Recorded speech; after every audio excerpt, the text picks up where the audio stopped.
Are you finding that you're heading into the gym, tickling some dumbbells, maybe a couple machines and a couple of bits of cardio kit, you're sweating your tits off, but wonder, is what I'm doing actually working? When I first started training, I wasted years. I would be working damn hard, but also aimlessly. So despite my efforts, months would go by and I would look the exact same, which was damn discouraging. But through my years of errors, I discovered exactly how to make sure every single workout was effective in moving me forwards towards my goals. So in this video, I'm going to take you through a super simple 4-step process to make sure that you know that your workouts are working, no guesswork involved.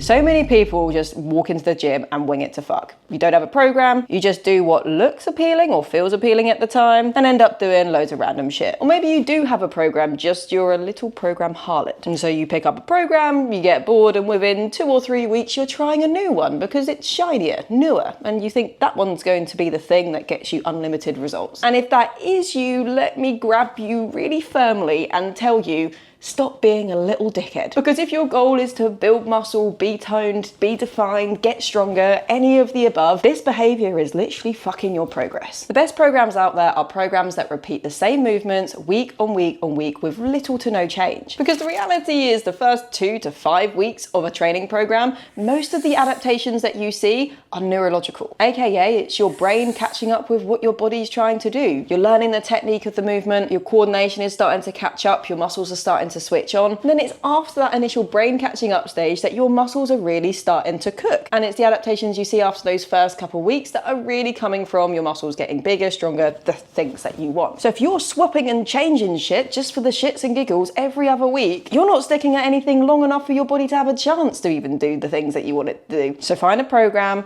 stick at it for at least 8 weeks, blimey O'Reilly. Now I know, if you're thinking, I need to lock in a program for 8 weeks, but there's so many programs out there, I don't know which ones to choose. I literally designed a whole app to take that overwhelm from you. I'll pop a link somewhere, but it's free to try, which means you can actually technically go in there, steal a program and leave, I'll never know. But we have a host of training programs that is geared towards what you might want to be getting out of your training. We have the build program, which is there if you just want to look like you lift, focusing on building a jacked back and glute, so you have that X taper thing going on. We have the strong program that's also designed to look like you lift, but it emphasizes building strength in your squat, bench and deadlift, so you can show off at parties. And then we have the move program, which again makes you look like you lift, but it also has a bit more focus on cardio. So if you want to be as fit as a fiddle, you have your ass covered there. At the moment, we have over 7,000 app users and they get in results like this every single week. So if you join us, you can get rid of feeling stuck and you can make sure you're really progressing towards your goals. Now I know, you neurospicy little fuck nugget, you're gonna come and tell me, but Rachel, I don't want to stick to a program for more than 8 weeks. That's boring. I'd honestly rather twiddle my nipples in front of a family party. I hear you, but you know what is more boring than doing the same exercises again and again and again? Going to the gym 4 times a week for 6 months and then seeing fuck all progress. And the next 3 steps are going to make it so at least sticking to the same stuff again and again and again is a bit more entertaining. Imagine you are trying to learn the guitar. So to help with that, you start playing the piano, drums and vuvuzela instead of the guitar. With this method, I would imagine within about 3 months you would be still incredibly shit at the guitar. Because if you want to be good at something, it's really quite helpful to practice the specific thing that you're trying to get good at. And within the realms of lifting, practicing the same movements and therefore building impeccable form is the foundation to insane results moving forwards. So when you start to shift your focus from, oh my God, I'm doing the same movement all the bloody time, how boring, to I'm doing the same movements, let's see how good I can get at them, you're gonna see some very positive things off the back of that. Now, when it comes to improving your form, there's a couple of things I recommend. If you are new to lifting, I would say spend a good chunk of your first training program or 2 really just focusing on your form. Within the app, we actually have beginner workouts called Wiggle Your Bits, and the first 6 weeks of that is literally just go in and figure out the movements. No pressure on weight, no pressure on pushing yourself, just get some reps in, get some practice in, lay your foundations. And then when you go into the more advanced movements, even though they're more advanced, the first 1-2 weeks again has lower intensity, higher focus on form. So with each training phase, you're always recalibrating your form and making sure that foundation is still solid. And I know, you're gonna have another question here. But Rachel, how do I know I'm doing the form right? I've been doing it for a few weeks and I think it's right, but I'm still not quite sure and I'm scared. My wonderful little whippersnapper. Those feelings are completely normal. And honestly, like anything in life, part of the process of getting it right is embracing it, doing it wrong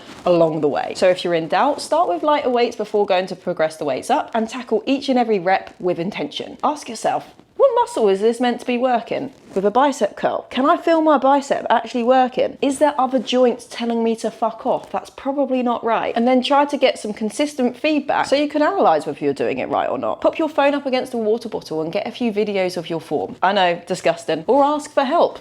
I know, even more disgusting, but getting that feedback and making tweaks is a surefire fast track to getting better form, better results, and it's worth swallowing your pride for. And hey, if you are really stuck here, within our group program and our one-to-one program, we do offer form checks alongside. So if you're in our app and you're thinking, I just need a little bit of support there, then you can always upgrade to that, then we'll help you out. But just remember, form first, weight second, and you'll be grand.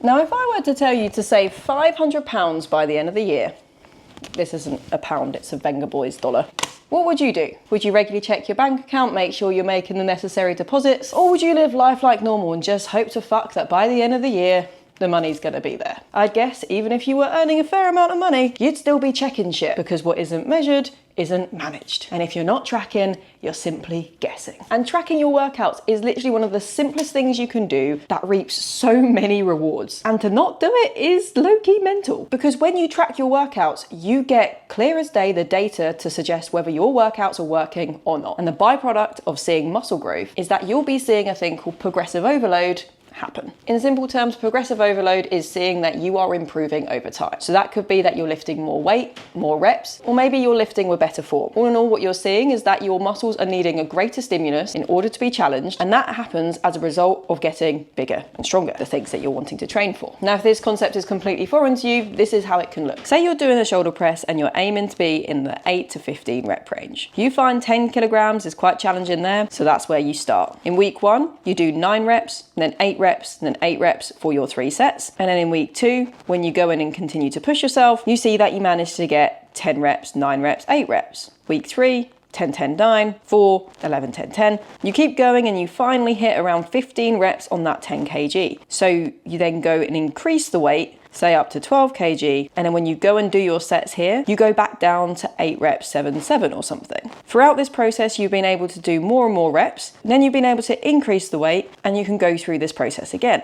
You do that until you die, and that's honestly how you can become a fucking unit. Now in this example, you'll see that it is just like an odd rep here or there that you see the progressions happen with. It's not like you go up in weight every fucking week. And so if you're not tracking that data, unless you're Rain Man and you can just remember everything, it can make it less motivating, because personally I find seeing that occasional rep go in here or there is like, ah, shit, yeah, this is working. Whereas if I wasn't tracking that and then not really knowing if I was seeing any progress and I was only measuring that by have I gone up in weight this week, I'll just feel like I was stuck in a plateau all the time, when in reality I might not be. And the other thing about tracking that data is as well, is it means that you're going to minimize the faff every single time you go into your sessions. As mentioned, I used to wing all my sessions all the time. I had no idea what weight I was really using. I had a rough idea, but I was kidding myself. And when you have that data tracked of, well, that's what I did last week, you can just go straight in and pick up the appropriate dumbbells instead of having like 2 or 3 sets where you go, I think it was this weight. Oh, actually, that was a bit easier. I'll go up. Oh, that was a bit heavier. And you just don't really know what weight you should be using. Tracking just makes you more efficient. You can see your progress more obviously. And that for me is motivating as fuck. But what if you're not seeing these progressions happen and 3, 4, 5 weeks go by and you're just doing the same weight all the time? Well, I'm glad you asked, because that's the 4th and final step to making sure your workouts are fucking effective.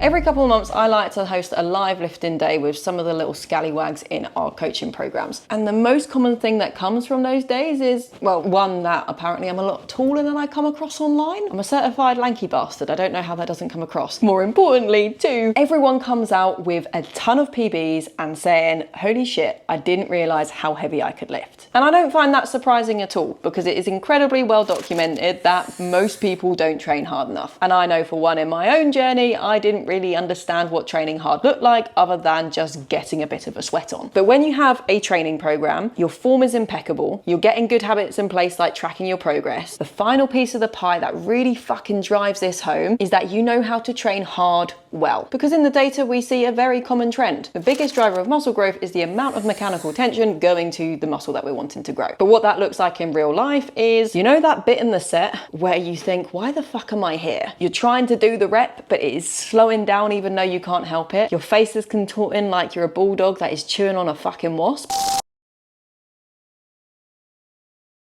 And then afterwards, your muscle feels a bit freaking pumped and you're like, yeah, I'm a fucking don. Yeah, those reps, they tend to be the ones that really get shit cooking. Now with this, it doesn't really matter how many exact reps you do. Again, there's actually been some data to suggest that anywhere between 5 and 30 reps sees the same amount of growth, so long as you're getting those reps that are really freaking hard. So if you were to do heavier weights on 8 reps, and that last rep was your muscle getting wasted part, that's gonna see the same amount of growth than if you were to use a lighter weight and say get 15 reps. Because the thing that drives growth, it isn't the exact amount of reps you're doing, it's the intensity. It's the tension going into the muscle that sees the good shit happen. So when you have your program and you're looking to execute the shit out of it, you want to have that form foundation laid, so everything that you are doing is driving towards the muscles that you want to work. And then you want to maintain that fucking amazing form as you push your muscles close to that failure point, aka you get close to the point where your muscles are crapping out. Now, you don't necessarily have to train all the way to failure in order to get the reps that are going to help you grow,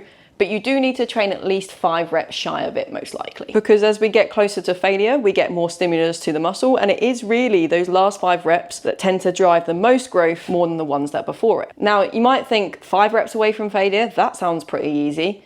It's not. I'm quickly going to show you a video of me doing a shoulder press all the way to failure. Going through this set, I certainly was already struggling around 5 or 6 reps away from total failure. And then as I was getting closer and closer, each rep felt harder and harder and started to slow down. Wasn't doing that on purpose. The slowing down was involuntary, which is a very, very clear sign of that I'm getting close to failure. Now you get to this point here where I try to push this weight as much as I can and it just doesn't fucking go anywhere. So yeah, that last rep didn't happen. But all the reps before it were still hard, and a lot of people just don't go to that place. So if you aren't seeing the progress that you want and you're kind of going in and going, all right, yeah, it feels hard, I feel a bit sweaty, but you know what, there aren't those slowing down reps and I could probably push those things a bit harder, this is the rocket up your tush to go do that. Just make sure as you do, keep your form in check. Don't start using additional momentum or reducing your range of motion in your form in order to push those final reps. Hone in on the cues, keep that focus on the movement, making sure you're taking it through that full range of motion, and just fight like fuck through those slow reps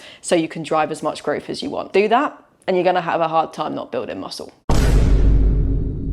So to summarize, have a program locked in that you're sticking to for a minimum of 8 weeks. You can grab a free one in the description through my trial, and be fucking consistent with it. And then as you go through the program, make sure you are prioritizing your form. First focusing on getting that nailed, and then as you push the intensity of your program, keeping that locked in as you go. A way that you can see that your program is working is that you're seeing that progressive overload is happening over time. So every 1 to a couple of weeks, you're seeing those reps go up or your weight go up. So track your training so you can observe these changes. And to make sure you're driving those progressions, make sure you're training hard enough. With your foundational form laid out, you want to make sure at the end of those sets, you're having those slow, grindy movements where you maybe curse my name for making you do that a couple of times. And to drive that progressive overload forwards, make sure you're bringing intensity to your workouts. So at the end of those sets, you're having those reps that are slow and grindy. I hope you enjoyed this video and found it useful. And if you want to keep on nerding out with me, then YouTube is going to suggest this video for you. Recommend you go check it out.